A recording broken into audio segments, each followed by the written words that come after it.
Welcome to my channel. Today I would like to unbox my newest wishlist plant which I've been wanting for many years. Monstera Obliqua Peru.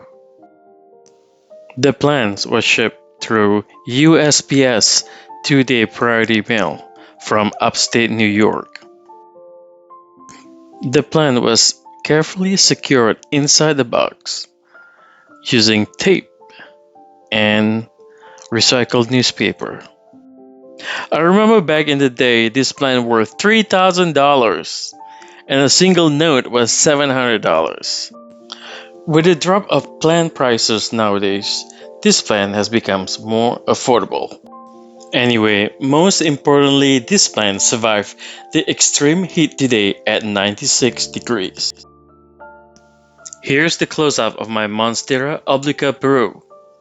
This plant is well known for its extremely large holes, which is sometimes described as having more empty space than its leaf.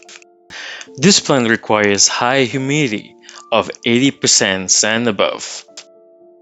The plant will thrive under bright, indirect, natural lights. If you enjoyed this video, please like and subscribe to my channel to see more plant-related videos. See you soon.